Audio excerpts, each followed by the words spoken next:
في عجاله كده الاهلي بسم الله ما شاء الله عمل ماتش كبير جدا جدا قدام شبيبه القبائل، بيكسب 4-1 نتيجة وأداء وتحرك في الملعب ولا تمركز في الملعب، وفي أدوار كتيرة جدا عملها ترب للعيبة، وظاهر يعني الراجل ودماغه لا ظهرت وبان الراجل ليه بصمة قوية جدا على فريق الأهلي. واللي يقول غير كده يا جماعة يبقى يعني إيه، لازم يرجع حسابات شوية في الكورة. الراجل بيغير في مراكز اللعيبة، يعني احنا بنشوف زيزو موجود مع محمد هاني ناحية اليمين، واشرف بن شرقي احيانا بيروح ناحيه اليمين وزيزو بيروح ناحيه الشمال، تريزيجيه احيانا بينزل لنص الملعب. شفنا في لا تمركزيه من اللعيبه.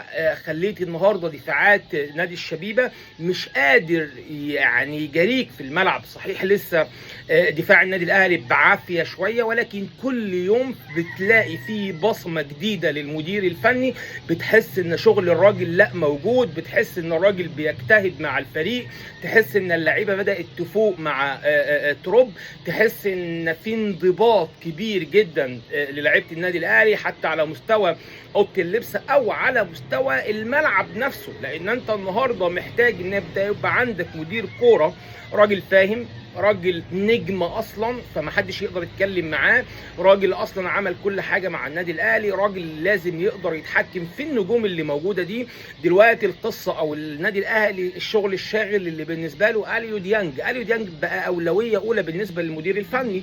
اليو ديانج اللي بيقدم ماتشات كبيره جدا، اليو ديانج الدبابه الماليه اللي احنا قلنا عليه دبابه من زمان، الراجل اللي بيجتهد، الراجل اللي فعلا بجد فارق مع النادي الاهلي. ولو لا قدر الله اليو ديانج مشي من النادي الاهلي هيفرق كتير جدا جدا مع النادي الاهلي. صحيح النادي الاهلي ما بيوقفش على لعيب، ولكن لما يبقى عندك لعيب موجود معاك ليه حوالي 3 4 5 سنين، انا ما اعرفش يعني ما اعرفش اللي طلع اليو ديانج اعاره السعوديه ده كان بيفكر في ايه او بيفكر ازاي، او كولر ما كانش مقتنع ازاي باليو ديانج. لا انت ما تفهمش القصه دي. ده اليو ديانج دلوقتي يا جماعه بيلعب على محمد علي بن رمضان. شايفين محمد علي بن رمضان ما تحس المدير الفني مش مقتنع بيه قوي، بينزله اخر 10 دقائق واخر 5 دقائق في اي ماتش.